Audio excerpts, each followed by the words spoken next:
자, 이번 시간 이제 조선 전기의 경제편입니다. 저번 시간에 우리가 그 붕당 정치를 끝을 냈어요. 붕당 정치 끝났으면 조선은 거의 다 끝난 거예요. 그래서 조선 전기 초창기부터 태조부터 우리가 고종까지 들어갔었단 말이죠. 저번 시간에 우리가 했잖아요. 붕당 정치, 그렇죠? 그래서 붕당 정치를 알면 우리가 조선 후기가 금방 끝나요. 그래서 정치편을 그냥 싹 다 제가 진행을 한 것이고, 이번 시간은 이제 조선 전기의 경제편 먼저 들어가겠습니다. 자, 경제. 자, 첫 번째 이제 페이지는 190쪽이지요. 그래서 동그라미 1번에 조선 전기의 경제 정책이에요. 농본주의 경제 정책이니 말할 것도 없죠. 양거로 1번에 농업 정책입니다. 그래서 기본적으로 20년마다 양전 사업, 토지 측량 사업을 시행을 했고요. 자, 양거로 2번에 이제 상공업 정책 보시면 유교적 경제관이 있어요. 그래서 유교적 경제관이라고 하는 것은 성리학적 경제관이라고 하는 건데, 사, 농, 공, 상에 의해서 이렇게 이제 그 직업에 귀천이 있다. 이런 얘기예요. 그래서 선비, 그리고 농민, 그리고 공업, 그렇죠? 그리고 상업. 이렇게 해서 요 순서가 직업의 귀천이다라는 거예요. 그래서 이 상업에 종사하는 사람들은 놀고 먹기를 좋아한다라는 거죠. 그래서 공부하는 게 최고고 제일 어렵고, 그리고 농사 짓는 것은 뿌린 대로 거두잖아요. 그래서 일한 만큼 거두니까 정직한 것이고, 근데 상업은 잘하면 돈 만질 수 있고, 이런 날강도 같은 것이 어딨냐, 이런 식으로 생각하는 것이 유교적 경제관이에요. 그래서 유교적 경제관은 검소하는 것이 제일 덕목이다라고 얘기를 하는 것이죠.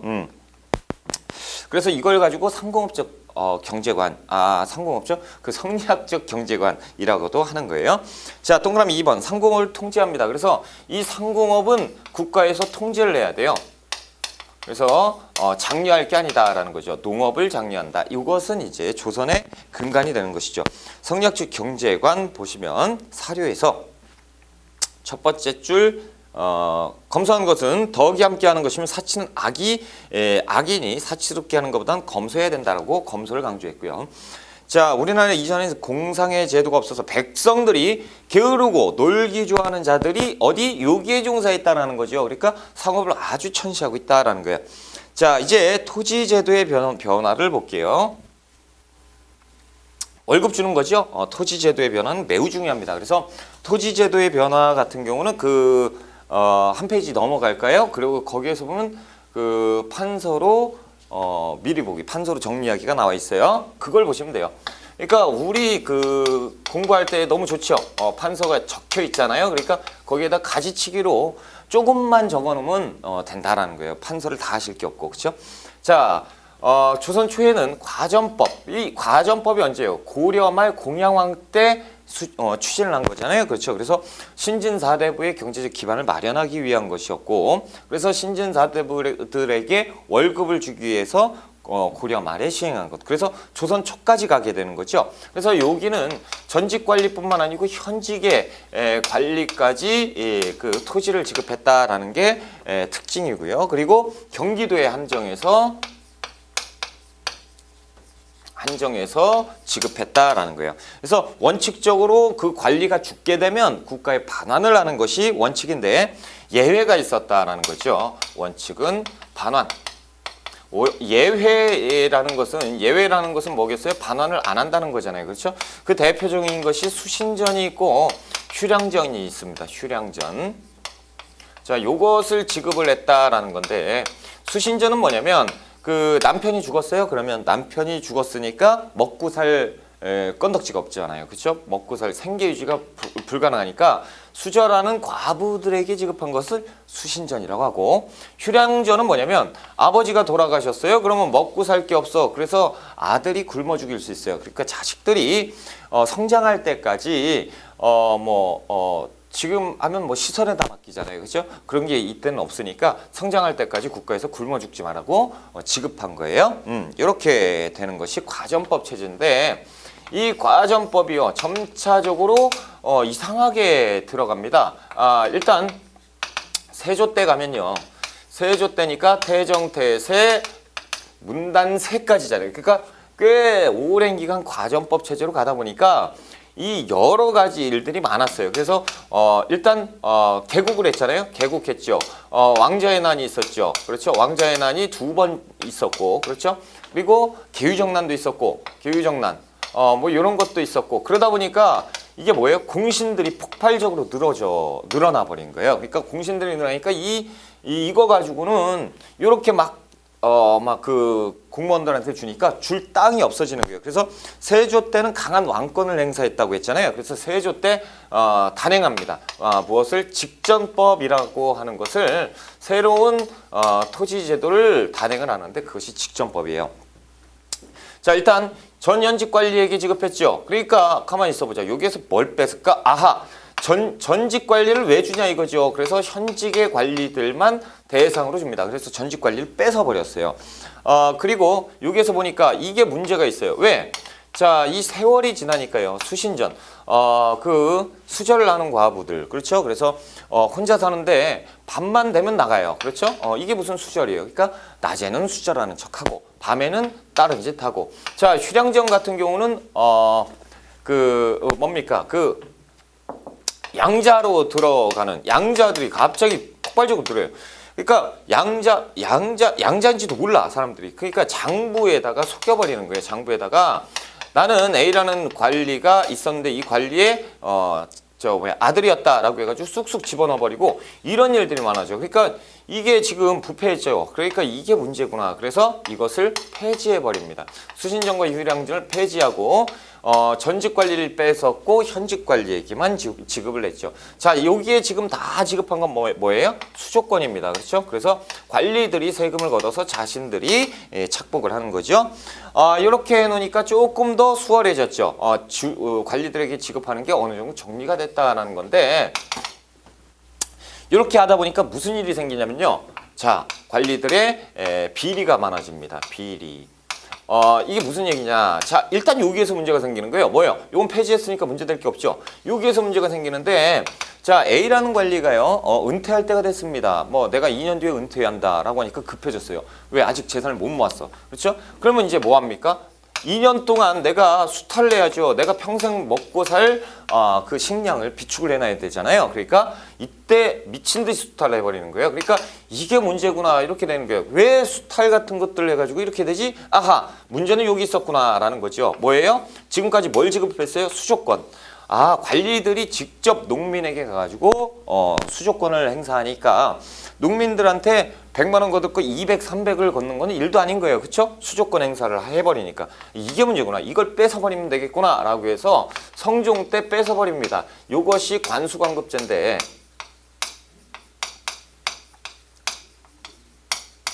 자, 수조권이라고 하는 것은 농민이 국가에다 납부해야 되는 것을 관리한테 지급합니다. 그렇죠? 근데 관리가 안 주고 지가 먹으면 돼요. 그렇죠? 이게 문제잖아요. 그래서 이 관리들에게 수조권을 뺏어버리자라는 거예요. 그래서 국가가 있지요.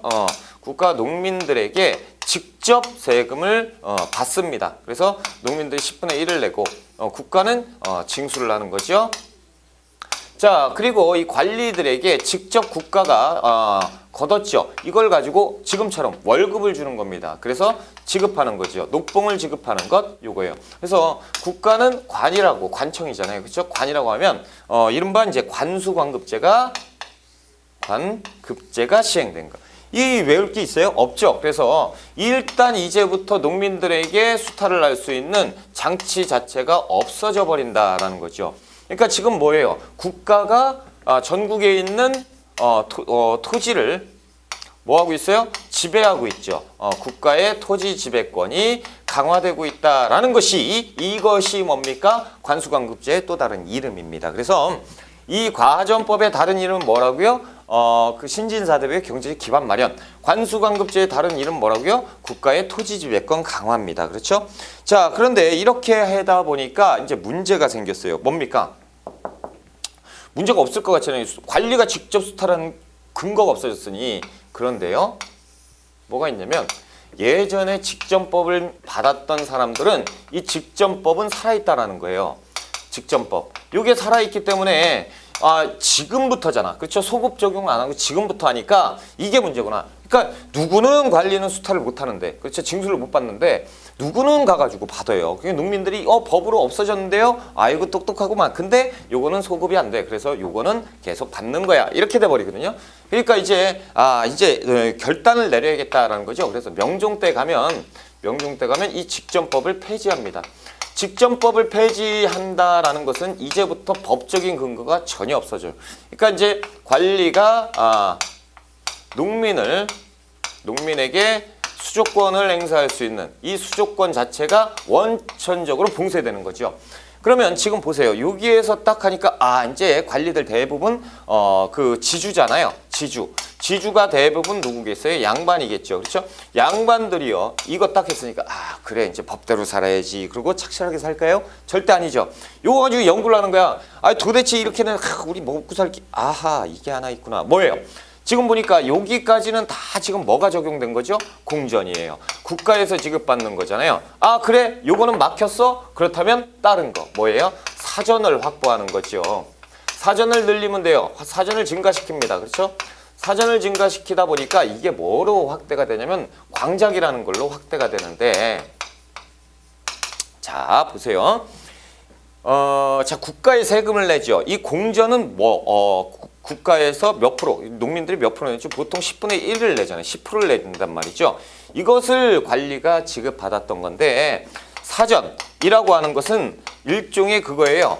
뭡니까? 소작농을 키우는 거죠. 그러니까 내 땅을 가지고 하는 거잖아요. 그러니까 농민들이 소작농이 지주에게 몇 프로? 50%를 내잖아요. 이거다 이거지. 그래서 이걸 늘려버리자. 그래서 사전을 이렇게 편법을 쓰게 되는 거죠. 양반들이. 광작이라고 하는 게 어떻게 되는 거냐면 넓게 짓는 땅이에요. 넓을 곽자. 그래서 A라는 관리가 있는데요. 1, 2, 3, 4 요런 그 농민들이 있잖아요. 이 농민들에게 야, 이 땅 너 100만 원짜리지? 내가 200에 살게. 너 150에 살게. 이러면서 예, 사세요. 그러면서 점차적으로 땅을 늘리는 거예요. 그러다 보니까 이 1, 2, 3 얘들 땅은 없어지고 이게 다 A의 땅이 돼버리잖아요. 자, 1년 지났어요. 그래도 얘들은 먹고 살 수 있어. 근데 2년, 3년 지나니까요. 얘들이 털을 잃고요. 그래가지고 이제 먹고 살 게 없죠. 그러다 보니까 이제 A가 이제 때가 됐구나. 그러고 공지를 해요. 자, A야, 소작할래? 너 먹고 살 거 없지. 소작할래? 예. 그러면서 소작농을 증가를 시켜버리는 거지.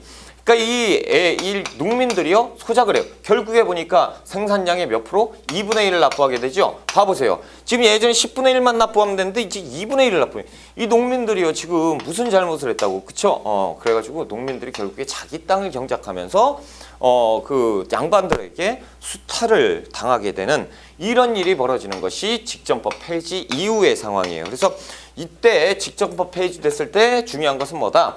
관리의 수조권이 완전히 폐지됐죠. 그래서 원천 봉쇄가 됐고, 그러다 보니까 이제 공전으로 받을 게 없다. 사전으로 눈을 돌리자라고 했던 것이 이제 양반들이에요. 그러다 보니까 지금 어떻게 됐어요? 지주와 소작농, 전호라고 하는데 지주 전호제라는 것이 강화됩니다. 그래서 지주와 소작농을 얘기하는 거예요. 지주 전호제가 한 몸이죠. 자, 그리고 이것은 병작 같이 짓고 반을 나눈다라는 병작 반수제 요겁니다. 이 그 직전법의 폐지로 인해서 이렇게 되는 거죠. 직전법의 폐지의 결과 뭐가 된다? 지주 전호제가 강화되고요. 병작 방수제가 증가되었다라는 것. 이 내용이에요. 이것을 아시면 됩니다. 자, 이제 한번 책으로 가봅시다. 2번 토지제도의 변화, 과전법이죠. 배경, 신진사대부의 경제 기반을 마련하기 위해서요. 동그라미 2번 운영, 전직관리와 현직관리에게 토지를 지급했고요. 수조권이죠. 자, 동그라미 3번 예외, 수신전, 휴란전 지급하면 과전법, 폐지하면 뭐예요? 직전법. 사료에서요. 어쩌고저쩌고 막 나와요. 진짜 모르겠어요. 근데 여기에서 수신전, 휴량전 이런 얘기가 나오다가 여기에서 맨 끝에 가면 여기에서 폐지했다라는 단어가 딱 나와요. 그럼 뭐예요? 직전법을 풀면 돼. 근데 폐지했다 얘기가 없어. 시작했다, 뭐 지급하였다 이런 얘기가 나오잖아요. 그러면 과전법으로 푸시면 됩니다. 자, 직전법 동그라미 1번 배경. 그래서 이렇게 됐고 동그라미 2번 수신전, 휴량전 이런 것들 폐지시켜버렸죠. 그리고 현직 관리에게만 지급했다라는 것. 관수관급제 양거로 3번입니다. 동그라미 1번 배경. 수탈이 증가되니까 이제 힘들었죠. 자, 동그라미 2번 운영. 그래서 그 지방관청에서 그 해의 생산량을 조사하고 직접 수조권을 누가? 관에서 행사한다라는 거죠. 관에서 다시 나눠준다는 거. 관이 징수를 받고 관이 지급했던 관수관급제다. 동그라미 3번 양반들의 수조권을 빌미로 토지와 농민을 지배하는 방식은 사라지고 국가의 토지 지배권이 강화되었다. 이것이 관수관급제의 다른 이름이다라는 거죠. 자, 이제 양거로 4번이 직전법이 폐지됐죠. 수조권이 이제 완전 폐지됩니다. 싹 다 없어졌어요.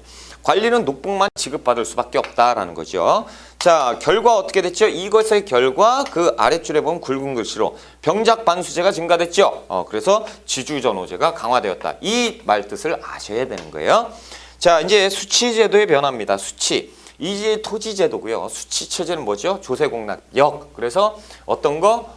세금을 걷는 거죠. 자, 수치체제 변화를 보시면요. 조세. 동그라미 1번에 과전법이라고 되는데 과전법 체제 안에서도 세금을 냈고요. 자, 동그라미 2번에 전분육동법, 연분구동법인데 세종이 시행한 거죠. 세금은 앞으로 이렇게 내는 것이다 라는 것인데 자, 세종은 이것을 하기 위해서 한 20년 동안 연구를 했어요. 그래서 전분육동법, 세금을 어떻게 절감을 시켜줄까 봤더니 토지의 비옥도에 따라서 토지의 비옥도, 그러니까 땅을 고른 땅, 좋은 땅을 갖고 있으면 더 내고 그리고 나쁜 땅을 가지고 있으면 덜 내고 그래서 6등급으로 토지의 비옥도를 나눴어요.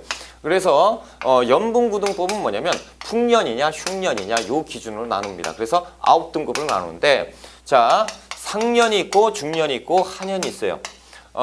상년도 세 가지로 나눠요. 상중 하로 나뉘고요. 중년, 하중, 하년, 땅땅땅 이렇게 나뉘는 거예요. 그러면 자, 상상년이면 그 대풍년이고 하하년이면 대흉년입니다. 그러니까 대풍년과 대흉년을 나눠 가지고요. 최하 대흉년이 들었을 때는 1결당 미국 4두 그리고 20두 1결당 미국 20두를 납부하는 거예요. 그러니까 토지 내가 5결이 있다라고 하면 대풍년은 100두를 납부하는 것이고 여기는 5, 4, 20두만 납부하면 되죠. 20두. 근데 이런 계산법은 우리 시험에 안 나와요. 제가 왜 말씀을 드리냐면 하나, 둘, 셋, 넷, 다 17, 9개죠. 그래서 이 9등급으로 연분, 풍년, 중년을 기준을 잡았고 여기에서 이게 2두씩 올라가면 돼. 8, 10 뚝뚝뚝 하면 20두가 나옵니다. 이렇게 이제 체계적으로 잡아놨어요. 이것이 연분 구등법 풍흉에 따라서 역시 세종답죠. 대단한 거예요. 그래서 이 토지 비옥도 요거는 계산을 할 수가 없어요. 왜냐면 토지 비옥도는 평을 따져야 돼. 평수. 그러니까 평수 따지니까 뭐 미적분이 들어가요. 그러니까 그거는 뭐 수학자들이 할 것이고. 자, 이제 D급번 조세 운송제도인데 9년에서 거둔 쌀, 콩 이런 것들로 조세를 냈잖아요. 그렇죠? 등의 조세를 조창으로 운반을 합니다. 조세 창고예요. 그래서 지방에 있는 조창에 운반을 한 다음에 조운 바닷길을 통해 가지고 경창 서울에 있는 창고로 운반을 한 다음에 거기에서 이제 나누는 거죠. 이렇게 이제 조세 운송제도 이른바 조운제도로 조세를 납부했다. 자, 익류지역이라고 하는 게 있는데요. 익류지역은 남는 거죠. 익류. 그렇죠? 뭐냐면 요 함경도하고 평안도 여기는 세금을 납부하지 않았던 익류지역이에요. 조세를 납부하지 않았어요? 그럼 얘들은 그냥 편하겠네요. 그게 아니고요. 얘들은 세금을 걷었습니다. 그렇죠? 세금을 걷고 납부하지 않았다는 게 이 서울로 납부하지 않았다는 얘기예요. 왜냐면 여기 제주도도 하나 있거든요. 제주도 거리가 너무 멀어요. 그래서 제주도는 거의 너무 머니까 여기에서 세금 걷은 거 차라리 니들이 자체 소비해라 라는 얘기를 하는 거고 익류지역은 세금을 또 걷죠. 그래서 얘들이 납부한단 말이야. 근데 여기에서는 뭐가 많아요? 명나라, 청나라, 사신들이 왔다 갔다 하는 게 많단 말이죠. 그러면 이 사신을 접대하는데 비용이 들어가죠. 그럼 누구? 중앙관청에다 얘기해서 또 비용 받아가지고 또 쓸 거 아니에요. 그러지 말고 차라리 니들 여기에 뭐 여진이라든가 얘들 오면 비용 들어가잖아. 그냥 이 세금 걷어가지고 니들이 자체 소비해라고 하는 인류 지역이 있었으니 함경도, 평안도 그리고 제주도가 있었다라는 거. 자, 동그라미 2번에 이제 공납이죠. 그래서 특산품을 납부하게 되는 것이고.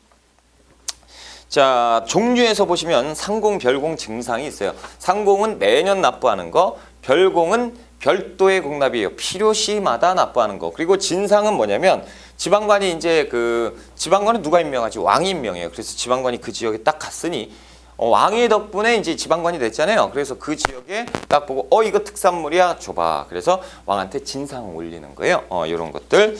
그래서 왜 여기에서 대충 하냐면요. 요거는 이제 조선 후기 가면 제가 자세히 해드려요. 자, 역은 동그라미 3번에 역은 기역번 군역. 그래서 정군과 보윤으로 편성했고 요것은 우리가 정치편에서 제가 말씀을 드렸었고요. 디귿번 보세요. 면역, 양반, 서리, 향리, 성균관, 유생 이런 사람들은 면역이에요. 그러니까 이 사람들이 면역이라는 건 뭐야? 원래 역이 부과가 되는데 면제시켜준다는 거예요. 그래서 양반도 거기에 면역 특권이 있었다라는 거예요. 세금의 용도는 뭐겠습니까? 뭐 쓰는 거죠, 뭐. 자, 2번에 조선 전기의 경제 발전인데요. 양괄호 1번에 양반지주의 생활. 양반도 잘 살았겠지. 그래서 동그라미 2번 보시면 병작반수의 형태로 지구 뭐 배를 불리고 있잖아요. 딱 봐도 알고 노비도 소유했고. 양괄호 2번에 그 농민의 생활인데요. 농민은 이 민생 안정책 중앙에서 농민들에게 민생 안정을 하기 위해서 농사직설, 사시찬요, 금양잡록 같은 책을 만들었어요. 농법서를 만들어서 이렇게 한번 농사를 져봐라라고 하는 거죠. 그래서 농사직설 세종 때죠. 사시찬요, 금양잡록 이렇게 보면 되겠습니다. 세조 때 그리고 성종 때. 동그라미 2번 농업기술의 발달이고 기역번에 보시면 조보리콩을 3번 짓는 거예요. 2년 동안 3번 돌려짓기 하는 것이 일반화됩니다. 일반화되는 건 전국적으로 다 시행되었다라고 보시면 되는 거고요. 모내기법은 조금 제한이 됩니다. 이것은 나중에 또 설명을 드릴 거예요. 자, 니은번 12법의 발달이라고 되어 있는데 12법은 이제 거름 주는 법이 발달해서 휴경지가 거의 사라집니다. 거의 이제 소멸되었다. 휴경지는 묵혀놓는 건데 그럴 필요가 없어요. 거름 주면 땅이 좋아지니까. 자, 디귿번 저 중간에 보면 목화 재배가 고려 때 고려 말 때 목화 재배가 시작됐죠. 그래서 그 목화가 커가지고 따서 이제 우리가 실로 뽑아가지고 이제 했잖아요. 그러려면 시간이 오래 걸리지. 그래서 조선 전기에 가면 목화 재배 확대 때문에 면 방직의 기술이 발달되었다. 이제 면옷을 입을 수가 있는 것이 조선이에요. 고려 때는 못 입고. 동그라미 3번 농민 이탈 방지책입니다. 농민들이 세금 내기가 힘들어지니까 막 도망을 가요. 그러니까 도망가면 안 되지. 먹고 살 게 없지. 그러면 이 방법을 써봐. 그래서 구황 방법을 제시하는데 정부는 구황 차료를 보급해서 구황 차료가 뭐냐면 잡곡, 거기 책에 나와 있죠. 도토리, 나무 껍질 이런 것들 까가지고 끓여가지고 먹고 끼니를 걸러라 이런 얘기예요. 그리고 법적인 통제가 있는데 호패법. 그래서 호패법 하면 호패를 차고 다니니까 어디에 통제가 되죠. 주민 통제를 할 수 있는 것이고. 오가작통법은 이런 거예요. 1, 2, 3, 4, 5 이 5집을 하나로 묶는 거예요. 오가 5집이죠. 이것을 작통 하나로 일통 하나로 묶는 거예요. 그래서 하나의 통으로 편성을 해서 여기에 부과하는 법이 오가작통법인데 이것이 이제 농민 통제예요. 왜? 자, 보세요. 1이라는 사람이 이제 도망을 갔어요. 세금을 못 내서. 근데 여기에는 사과 5박스를 내야 돼요. 자, 왜? 한 통에 부과를 하니까. 근데 얘가 없어. 그러면 어떻게 돼요? 얘들이 5박스를 부담해야 되니까 1.25박스씩을 내야 돼요. 0.25를 더 내야 돼. 근데 안 넣으면 더 도망가. 그러면 이제 답이 없는 거지. 다 도망가요. 2.5박스 말이 안 되죠. 그러니까 한 놈이 도망갈 때쯤 되면 이 네 집이 못 도망가게 막아요. 너 도망가지 마. 막 이렇게. 그래서 자체 통제가 된다라는 오가작통법 성종 때. 자, 2번 기타 산업의 발전인데요. 양가로 1번의 수공업, 관영 수공업이 발전을 합니다. 조선도 마찬가지, 고려도 마찬가지 전기에는 관영이 중심이 되죠. 그런데 후기로 가면 갈수록 관에서 통제가 허술해져요. 그러다 보니까 민영 수공업, 민영이 발달하게 되는 거예요. 관영 수공업 운영, 기술자는 공장 안에 등록을 합니다. 그래서 기술자는 공장 명부를 만들어 놓고 거기 출석부예요. 이름 해가지고 출석 안 하면 잡으러 가는 거지. 왜 그러냐면요. 도망자가 굉장히 많아요. 숭어업 자체가 막 다 노역이잖아. 근데 역의 부과를 또 해야 돼요. 역의 의무를 또 져야 되니까 이중고죠. 그러니까 이제 못 도망가게 막아놓은 거예요. 자, 그리고 양과로 2번에 상업 시전상인이 있는데 종로거리에 상점, 그러니까 이제 그 뭡니까? 이렇게 시전 상인들이 등장을 하는데요. 이 상인들은요, 관청의 허가를 받은 상인입니다. 그래서 이른바 관청의 허가받았다 관어 상인이라고 부르는 시전 상인들이 등장을 해요. 이 시전 상인들은 뭐냐면 그 명주, 어물, 뭐 모시, 배, 뭐 이런 것들 6가지를 담당할 수 있는 상인입니다. 그래서 유기전이고 얘들은 국가에 납품을 해줬어요. 그래서 이 시전 상인은 이 6가지 유기전을 독점할 수 있는 독점권을 갖고 있었다라는 거예요. 그때 세금을 내고 관에서 허가받은 상인, 시전 상인, 이른바 관상이고요. 그리고 시전 상인은 유기전 독점 판매권을 갖고 있었다라는 거죠. 그래서 시전 상인, 관상입니다. 시전 상인은 왕실이나 관청에 물품을 공급하고 유기전 독점 판매권을 갖고 있었는데 그 아래에 보시면 유기전의 설명이 나와 있죠. 시전 상인 중에서 명주, 종이, 어물, 모시, 삼배, 무명 이렇게 6가지를 파는 상인들이 있었으니 이것을 유기전이라고 하고 이 유기전 대부분은 시전 상인이었다라는 거죠. 자, 동그라미 2번에 보시면 장시인데요. 15세기 후반 장시가 등장을 해서 16세기 중엽 전국으로 확대되고 18세기 이후 조선으로 가면 막 전국으로 천여 개의 장시가 형성이 되니 그것은 우리가 다음 시간에 이제 공부를 하게 될 거고 보부상이 있습니다. 보부상은 보상과 부상의 합성어예요.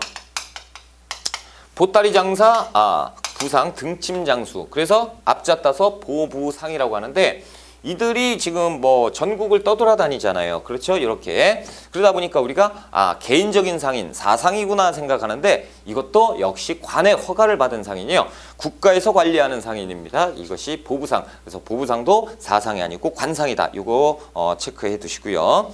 자, 그 아래에 보시면 동그라미 3번에 화폐가 있어요. 저화, 조선통보. 근데 조선통보만 기억하자라는 거죠. 세종 때 찍어낸 돈입니다. 조선통보. 근데 전국적으로 유통이 되겠어요? 잘 안 되죠. 자, 그리고 명나라, 대무역이죠. 명나라, 공무역, 사무역을 같이 했고요.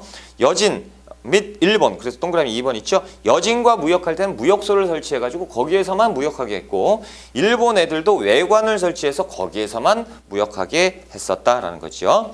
자, 우리가 쭉 넘어가서 사회편으로 들어갈게요. 196쪽 사회입니다. 경제 했죠. 이제 사회편으로 들어갑니다. 사회. 조선의 사회는 이제 신분제도를 한번 볼 필요가 있죠. 신분제도.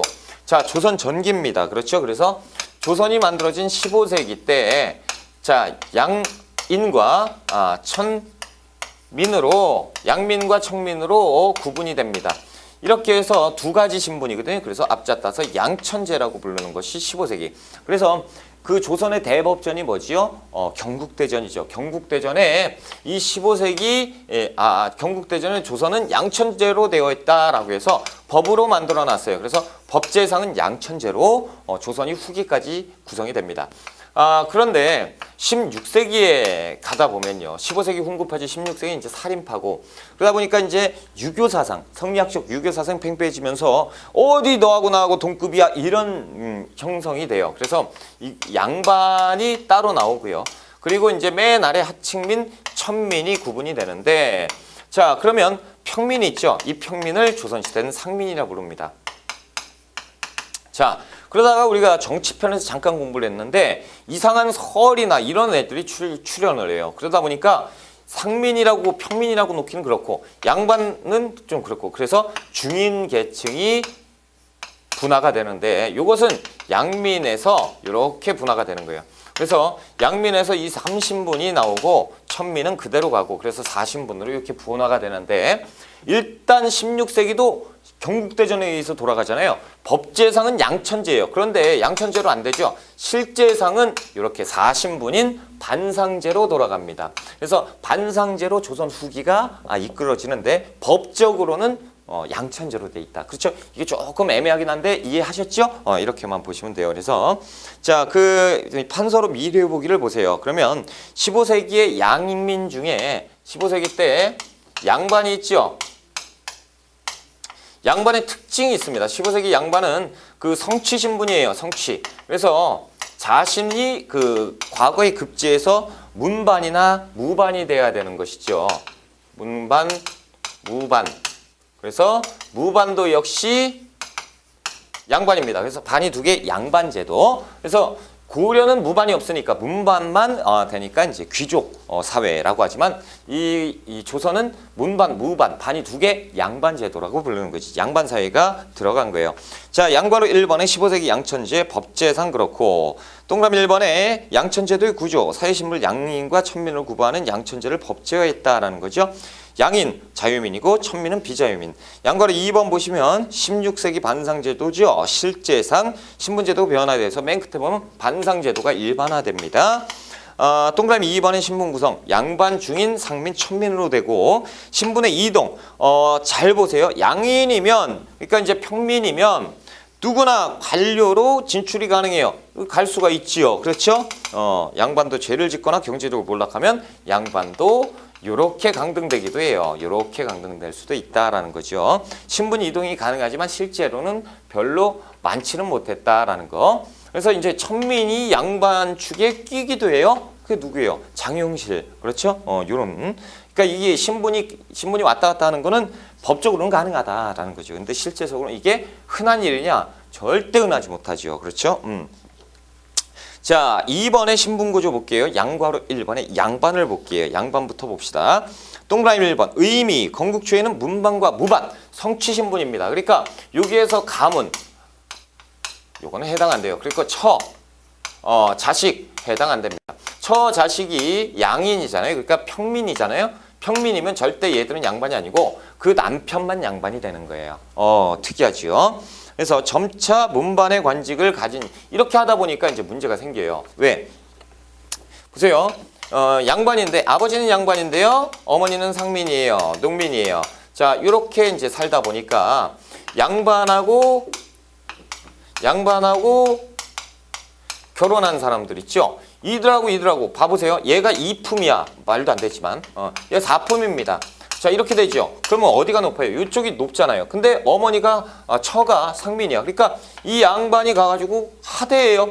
말도 안 되지. 이상한 일이 벌어지잖아. 그러니까 점차적으로 가면 이러면 안 되겠구나 해서 양반이 변화합니다. 그래서 예전에는 그 관료만 해당이 됐던 성취 신분이었는데 여기에 가문까지 가족, 가문, 문벌 모두 다 그러니까 이렇게 돼버려요. 이 아버지의 신분을 따라가게 되죠. 그러니까 이 아버지가 양반이에요. 상민인데 난 이 이품이요. 그럼 난 이품 부인이 되는 거예요. 그러면 양반이 가가지고 숙여야죠. 그렇죠? 양반 4품 마누라가 어디 2품 마누라를 그렇죠? 이렇게 마누라라는 단어는 대감집 그 부인을 마누라고 하는 거예요, 원래. 그러니까 마누라야라고 얘기하면 절대 하대하는 게 아닌데 지금은 하대하는 걸로 들리고 있다는. 자, 아무튼 자, 양과로 1번의 양반이죠. 그래서 동그라미 1번의 의미. 건국 초기에는 문반과 무반을 얘기하는 이 관료만 얘기하는 명칭이었는데 점차 문관, 무반, 관료뿐 아니라 그 가족이나 가문까지 양반으로 편제가 되었다. 이것이 반상제. 이해가 되시죠? 자, 동그라미 2번 특권 계층화입니다. 문부 양반만 사적으로 인정해서 특권층을 형성을 하죠. 그래서 이들이 특권층을 형성하는데 자, 향리, 서리, 기술관, 근교, 영리 이런 것들. 그러니까 서울 같은 경우 있죠. 서울이 여기에 포함이 돼버리면 이 신분 구조가 그 정치편에서 말씀드린 것처럼 엉망진창이 되기 때문에 이들은 이쪽으로 양반으로 편제를 못해요. 그러니까 이 서울 같은 애들은 니들은 여기로 떨어져 나가! 라고 해서 양반들이 밀어내는 거죠. 자신들의 특권을 유지하기 위해서. 우리는 원래 그러니까 예전엔 성골이죠. 우리 성스러운 뼈다구야. 근데 니들 어디 육두품이 이런 식으로 해서 밀어내고 자신들의 특권을 유지하려고 했던 것이 양반들입니다. 자, 동그라미 3번 특권. 정치적 관료 측입니다. 양반이 돼야 정치적으로 고관으로 갈 수가 있는 거예요. 고위각점을 독점을 하고요. 경제적으로도 지주층이죠. 양반들이 거의 다 가졌다. 각종 국역은 면제받습니다. 그러니까 뭐 양반한테 뭘 내라? 야, 양반인데? 이렇게 돼버리죠. 이렇게 되는 거. 자, 양괄호 2번 중인, 동그라미 1번 의미입니다. 양반과 상민의 중간계층이 중인입니다. 참.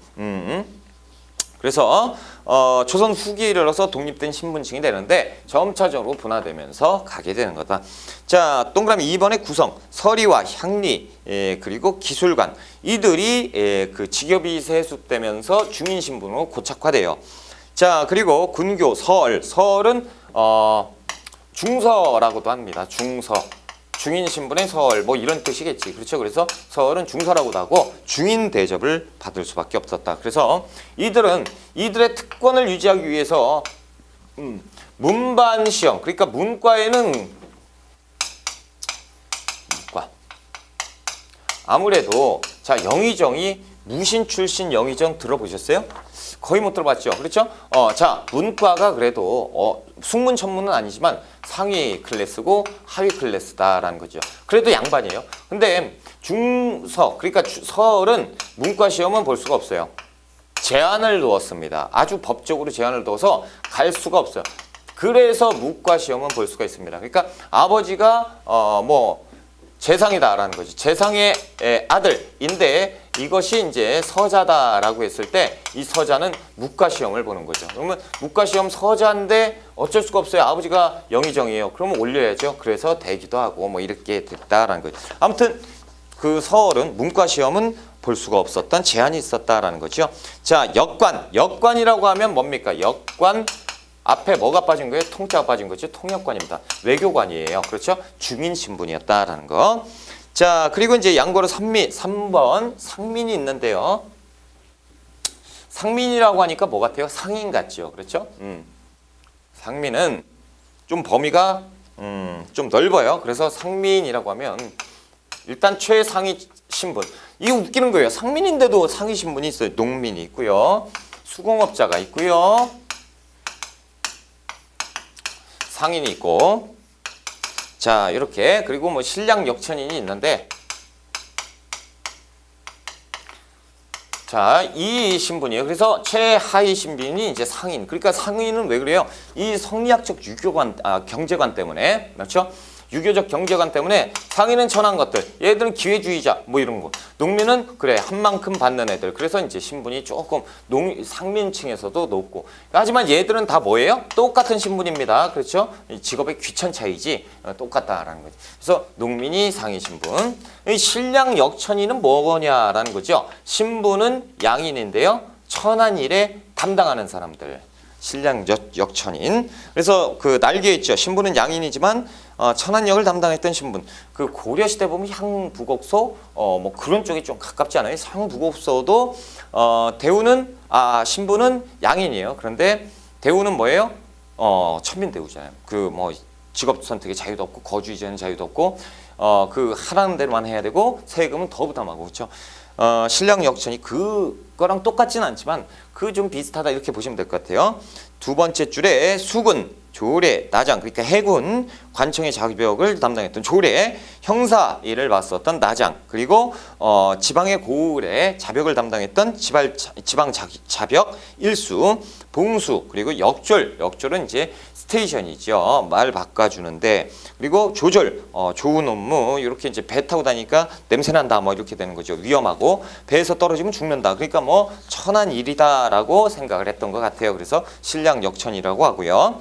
자, 지위는 과거 응시 자격은 있습니다. 얘들은 있어요. 왜? 평민이잖아요. 조선에도 과거 시험은 양인 이상이면, 그러니까 상민 이상이면 시험을 볼 수가 있는 거예요. 천민만 아니면 다 볼 수 있어요. 그렇죠? 과거 응시 자격은 있으나 사실상 응시가 어렵습니다. 왜요? 얘들이 시험 보죠? 면접관에서 이 명절 다 어디 농민이 어디 상것이 와가지고 말이야 양반 행세를 하려고 말이야 그러면서 다 떨어져요. 그러니까 이들은 열받으니까 뭐만 준비합니까? 잡과로 준비해서 중인 신분으로 갈 수는 있다라는 거죠. 자, 양과로 4번 천민입니다. 구성 백정. 백정은요. 우리가 고려시대 백정은 뭐였어요? 농민이었죠. 그런데 조선시대 오면 백정은 뭡니까? 그 천한업. 그래서 도축업에 종사하는 사람들. 그렇죠? 이것이 백정. 무당도 그렇고 창기, 공노비, 산업이 모두 다 천민이다. 그리고 노비는 우리가 그 고려시대 때 자세하게 공부했죠. 그 제도 똑같다라고 보시면 되고요. 비슷하다라고 보시면 돼요. 동그라미 3번 노비의 지위. 그래서 조선 전기까지 뭘로 가요? 일천즉천으로 가요. 그러니까 한쪽이 천하면 즉시 천한 거죠. 그러다 보니까 조선 전기까지 노비가요. 노비가 많아져요. 그렇죠? 그러다 보면 누가? 평민, 상민이 그래요. 자, 보세요. 조선 전기가 있죠? 조선 전기. 일단 양반이 있고요. 중인 신분이 있고 상민이 있고 천민, 노비가 있다고 그냥 노비라고 할게요. 노비가 있어요. 이렇게 있죠. 또 많다. 이렇게. 그러면 이 상위 클래스는 항상 4% 정도밖에 없어요. 특권층이죠. 그렇죠? 그리고 얘들이 한 80% 차지하고 나머지가 이렇게 되는 건데 자, 일천즉천에 의해서 가다 보니까 노비가 막 늘어나요. 그렇죠? 노비가 늘어나요. 그러다 보니까 얘들은 수가 줄어들고요. 중인층은 그대로인데 이 양반이요. 조선 후기로 가면서 양반이 늘어나죠. 늘어나 버려요. 왜? 납속시 공명첩. 공명첩 덕분에 양반이 막 사요. 그러니까 이들이 양반이 돼버리니까 신분 구조가 바뀌어버리죠. 양반이 이렇게 돼. 양반이 그 80%에 육박해요. 80%까지는 못 가는데 80%에 육박합니다. 그러니까 양반이 요 정도까지 가버리니까 노비가 많아지면 상민의 수는 줄겠죠. 그러면 얘들이 국가의 재정을 다 담당해야 되는데 답이 없잖아요. 그러니까 양반 수를 줄일 수는 없고 노비의 수를 줄이자 이렇게 가는 거예요. 그래서 노비의 수를 줄이면 노비가 뭐가 되죠? 평민이 되니까 노비도 세금을 납부하게 되죠. 이렇게 되는 거예요. 그래서 노비의 수가 줄어드는데 이 조선 후기에 가면 영조 때 가면 노비 종목법이 시행이 돼요. 말 그대로 노비는 어머니의 그 신분에 따라가는 거죠. 그러니까 이제 그 아버지가 노비였다. 어머니가 양반이에요. 그러면 그 사람은 잘못됐네. 자, 조선 전기에는 아버지가 노비고 어머니가 상민이면 그러면 일천즉천에 의해서 이 아들은 뭐가 돼요? 노비가 되지요. 그렇죠? 그런데 조선 후기로 가면 이렇게 돼도 어머니의 신분을 따라가기 때문에 노비가 안 되고 상민이 되는 거예요. 그렇죠? 그러니까 노비의 수가 줄어들게 되고 노비의 수가 줄어드니까 이 사람 대접을 해주는구나 그게 아니고 국가 재정을 확보하기 위한 거예요. 그렇죠? 상민의 수가 줄어들면 국가 재정을 담당하는 수가 줄어들잖아요. 그렇죠? 자, 2번 조선 전기의 사회와 제도를 봅시다. 큰 2번. 중농정책입니다. 그렇죠? 양과로 1번의 중농정책. 민생 안정을 위한 농복음 정책을 실시하고요. 페이지 197쪽이에요. 벌써 197쪽까지 왔어요. 자, 환곡제를 시행한다라는 거죠. 빈민구제책, 의창이 있고 상평창이 있어요. 자, 오른쪽에 날개에 보시면 빈민구제책의 변화가 있는데 고구려 진대법이 있었어요. 그렇죠? 고려 때, 태조 때 흑창, 그리고 고려 성종 때 흑창을 확대 개편해서 의창으로 가죠. 자, 조선의 완곡제가 있는데 의창이 가요. 그래서 그 다음에 상평창이 가는데 이게 뭐냐면 의창이 맨 처음에 만들어서 의창이 빈민구제를 했잖아요.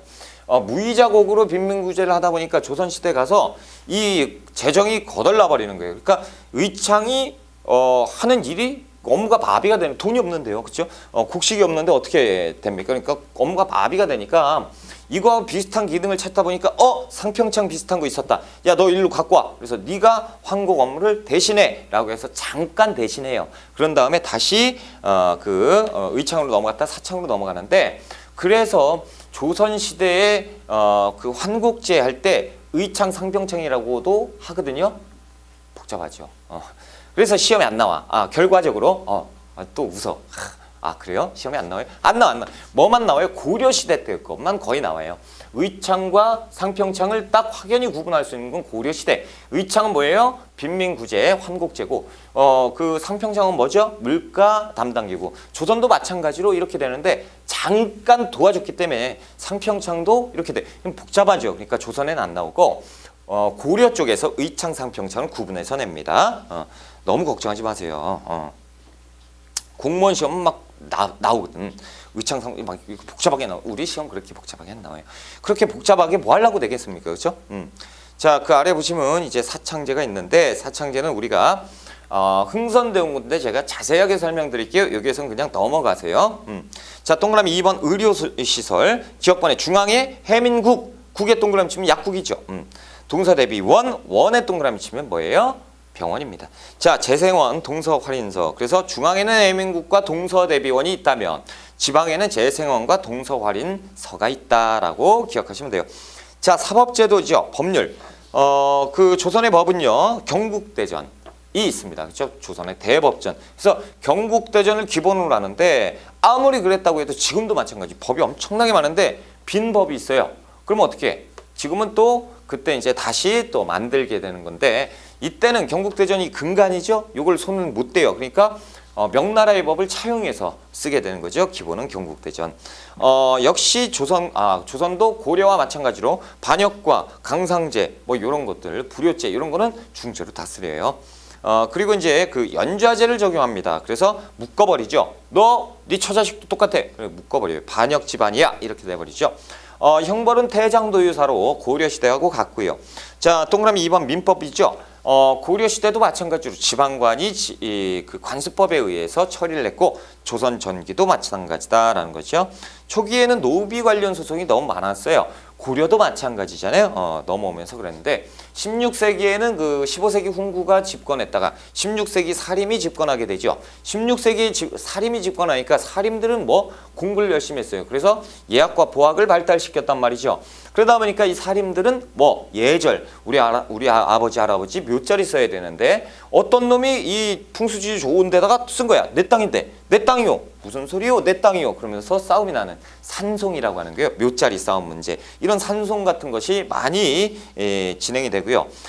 그리고 상속에 있어서도 종법이 적용됩니다. 종법이라고 하면 그 적자, 서자 이런 것들이 나오는 거예요. 고려시대는 이런 게 없었거든요. 근데 적자하고 서자는 어머니 출신 틀리잖아요. 그 적자는 양반이고 서자는 양반 어머니인데 이것을 똑같이 해서 똑같이 나눠주면 뭐야 나는 이렇게 되니까 이때부터 적자 서자 나누고 아들하고 딸도 나누고 그리고 뭐 적자 중에서도 장자, 차남 이렇게 해서 삼남 이렇게 해서 나눠주는 거. 그러니까 상속의 제도도 분화가 막 되는 것이 이 16세기 이후입니다. 양가로 2번 사법기관은 재판하는 곳이죠. 동그라미 1번 중앙에 사헌부가 있고요. 의금부, 형조가 있고 한성부, 장례원도 중앙에 있었던 것. 지방은 관찰사, 수령, 보통 사또라고 하는데 이들이 이제 사법권을 재판했고요. 동그라미 3번 불복재판, 불복수단. 재판에 불만이 있을 때 상부관청 그리고 다른 관청에 소를 제기할 수 있는 기능이 있었다. 이게 상소제도잖아요. 지금하고 똑같은. 그래서 신문고도 활용할 수 있었고요. 자, 이제 성리학적 사회질서의 강화. 그래서 향촌 사회에 대해서 한번 봅시다. 향촌. 그래서 향과 촌의 개념을 한번 볼까요? 향은 9년의 단위, 그리고 촌락의 단위, 이것을 만들어 놓은 거. 그래서 합쳐서 향촌. 이것은 뭐라고 하면 돼요? 지방이라고 그냥 부르시면 돼요. 그래서 향촌, 지방. 자, 변화. 경제소가 역파되지요. 경제소가 없어지면서 유양소의 이름이 뭘로 되지요? 향소나 향청으로 바뀌게 되고요. 자, 그리고 사족이 향안을 만들어요. 향안이라고 하면 이 향소나 향천, 그러니까 유양소에 들어가는 그 관리들, 다시 얘기하면 그 양반, 원래부터 양반이었던 사람들이 향안에 등재가 됩니다. 그러니까 양반, 지방에 있는 양반 명부라고 보시면 되는 거예요. 향규. 그래서 뭐 이들의 그 안에 유양소의 규칙이겠죠. 뭐 이런 것도 제정을 하고. 촌락 운영 양괄호 2번이에요. 동그라미 1번 촌락입니다. 농민생활 및 형촌의 기본 단위 촌락. 그렇죠. 그래서 자연총, 동, 리. 지금도 있잖아요. 무슨 동, 무슨 리 있잖아요. 이렇게 편제를 하면서 점차 세부적으로 지방을 나눠가고 있다. 자, 정부 지배 초기에는 면리제였는데 17세기 중엽부터는 이러니까 막 도망가면 서로 손해봐요. 그래서 우가작통법으로 묶어버렸다라는 거죠. 그래서 경국대전에 법제화시켰습니다. 자, 동그라미 3번에 촌락의 분화. 그래서 촌락을 그냥 놔두니까 안 되겠어요. 그래서 반촌이라는 게 생겨요. 민촌이라는 게 생기고 느낌이 싹 오죠. 반촌, 양반들이 사는 마을, 민촌, 백성들이 사는 마을, 뭐 이것이 이제 기본이다라는 거고 18세기 이후에는 동성촌락으로 가게 되는데 그것은 그때 가서 제가 또 말씀을 드릴게요. 기타 민촌이 있고 특수촌락이 있었다. 농민조직 둘의 향도계와 동린계. 그래서 향도는 우리가 고려 시대에 제가 설명을 드렸어요. 그래서 고려 전기에는 향도가 변화하지요. 향도가 고려 전기에는 불교 행사였는데 조선으로 가면서 조선에 가면 고려 후기로 가면 여기에 뭐가 추가돼요? 농민 공동체가 추가가 되고요. 그런 다음에 조선으로 가면 여기에 뭐까지 민간 신앙까지 겹치면서 그냥 편하게 보시면 마을 청년회 이런 것들이 생겼다라고 보시면 돼요. 그래서 불교 행사 향도가 점차적으로 가면서 청년회로 변화하고 있구나라는 모습만 보시면 됩니다. 자, 이제 서원과 향약인데요. 중요하죠. 향약, 향촌의 자치규약을 줄임말이죠. 그래서 향약에 대해서 공부합시다. 자, 이 향약은 누가 만듭니까? 이 유양소의 간부들이 만드는 거예요. 그렇죠? 유양소에서 향약을 만듭니다. 그래서 장점은 뭐예요? 지방 향촌의 그 풍속을 교정교화시키는 거죠. 자, 동그라미 1번 형성. 정통적 공동 조직과 미풍 양속을 계속하는 거예요. 그래서 기본적으로는 삼강오륜이다라는 거죠. 삼강오륜을 적인 내용이 있다라는 거예요. 그러니까 예절을 지켜라라는 거죠. 마을의 풍속 교화.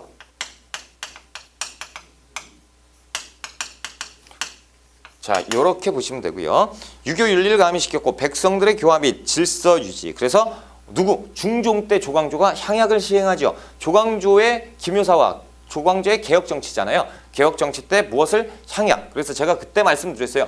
조광조의 개혁정치에서 향약을 시행했는데 이것이 최초였다라고 말씀드렸는데 이때 조광조가 시행한 향약이 최초로 시행되었다라는 거예요. 자, 그래서 동그라미 2번에 그 운영. 또 하나 날개에 보시면요. 이 향약은요. 원래 중국에서 들어옵니다. 여씨 향약이 중국에 있었는데 이것을 우리가 수입해 와요. 그러다 보니까 이 문제 잘 보세요. 자, 중국에서 향약을 들여와서 그대로 썼다. X. 그렇죠? 중국에서 들어왔는데 우리가 이성육부, 삼성육부를 들여와서 이성육부 만든 것처럼 우리 요거랑 중국 애들 우리 그 정서하고 맞아요? 안 맞지? 그러니까 이런 게 있구나. 그래서 들여와서 우리만의 것으로 각색을 해서 특색 있게 만든 거예요. 그래서 요것도 체크를 해두시고 본문에서 양거로 1번에 동그라미 2번 운영. 학교, 서원, 유양소 등에서 운영을 했습니다. 그래서 유력한 양반이 향약 간부인 약정. 약정이라는 것도 기억을 해두세요. 약정, 향약 간부입니다. 그래서 약정하면 요것도 기억하죠. 약정하면 향약이구나. 향약의 4대 덕목이에요. 그래서 가로에 있는 거, 덕업상권, 덕이 있는 것은 서로 권하자. 두 번째 과실상규, 과실이 있으면 딱 따져가지고 따지자라는 거죠.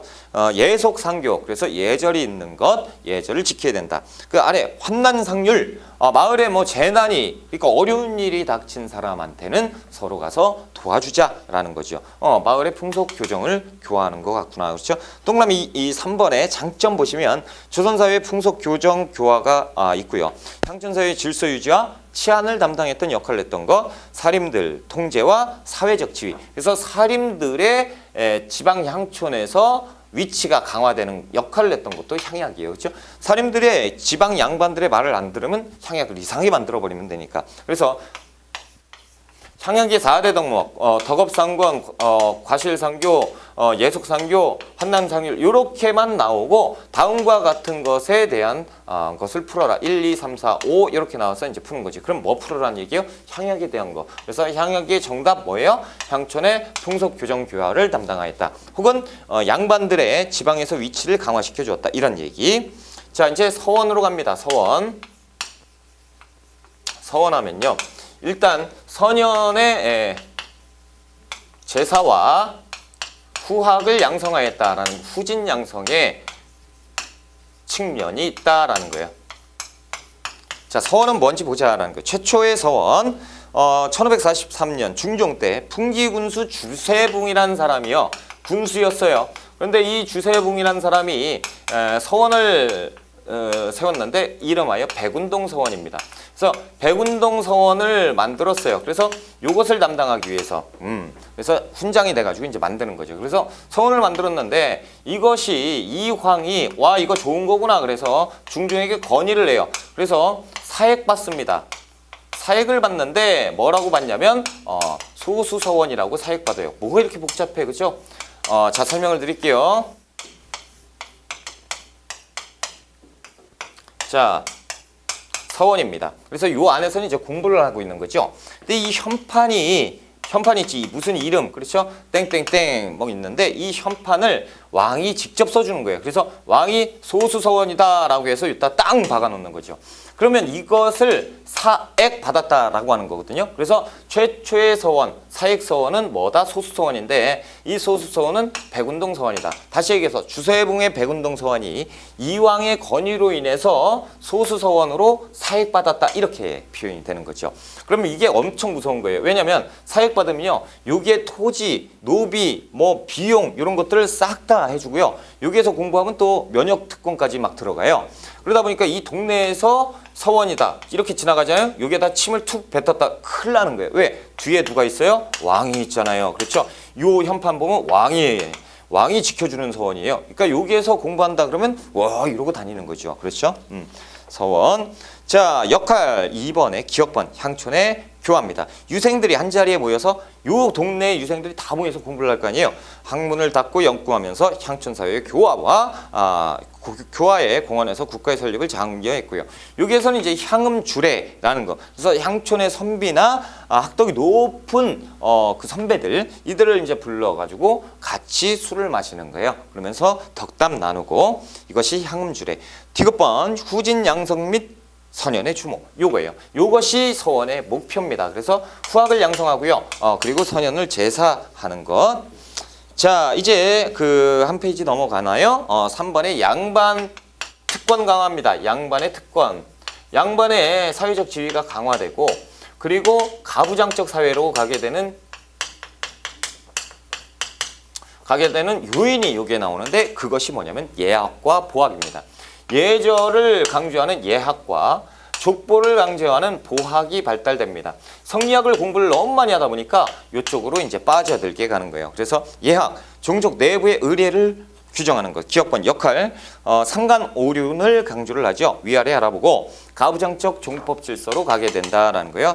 니은번 영양, 향촌의 지배력 강화. 그래서 이것이 원체 양반들 사이에서 유행처럼 번지게 되니까 어디로 갑니까? 중앙정계로 가요. 중앙정계로 가니까 뭘로 확대가 돼요? 우리가 배웠죠? 기해예송. 그렇죠? 예송 논쟁으로 확대가 될 정도로 이렇게 이제 팽배해진 것이 예학의 발전. 자, 그리고 보학입니다. 보학은 앞에 뭐가 빠진 거죠? 족보가 빠진 거예요. 그러니까 족보는 가족의 내력을 기록한 거죠. 양반들이 많아지기 때문에 점차적으로 이런 일이 벌어지는데요. 자, 양반이에요. 양반의 자식들이 막 뭐를 주절 하고 다녀요. 이제 우리 몇 대주 할아버지가 뭐 했고 뭐 막 하고 다녀요. 그러니까 옆에서 양반이 서로 지나가는데 이런 건방진, 야, 너 지금 나한테 인사하네? 뭐야, 서로 같이 양반인데. 참. 우리 할아버지는 몇 대주 할아버지는 영의정을 역임하셨고 몇 대주 할아버지는 종 2품에 어디에 계셨고 어떤 할아버지는 정 1품에 어디에 가셨는데 니네 할아버지 뭐야? 우리 할아버지는 정상. 그래 숙여. 그래. 미안해. 내가 잘못했어. 양반이니까 존칭은 못하고. 이런 겁니다. 그러니까 양반이 많아지면 많아질수록 보학이 발전을 하고 이 보학은 족보지요. 그래서 남성만 이제 중심으로 돌아가는 거죠. 남성이 잘나야 족보에 등재가 되고 족보에 등재가 되면 아까도 지웠네. 그 16세기 반상제에 의해서 가문까지도 이 남성을 따라간다. 남성의 신분을 따라간단 말이죠. 그러니까 남성이 높아지면 높아질수록 우리 가문이 높은 가문이 돼버리니까 이렇게 이제 변해지는 거예요. 자, 기억번 족보 편찬 종족의 내력을 기록하고요. 암기하고. 니은번 역할 친족 공동체 유대 신분적 우위를 확보하기 위한 것이죠. 자, 그 아래 보시면 양괄이 2번에 예학과 보학의 영향 뭐예요?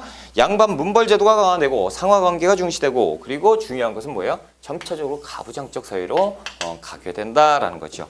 자, 이렇게 해서 우리가 많은 양의 경제와 사회편을 마무리를 짓고요. 아이고 고생하셨네. 조금만 더 쉬었다가 한 번 더 고생해요. 문화편 들어갈게요.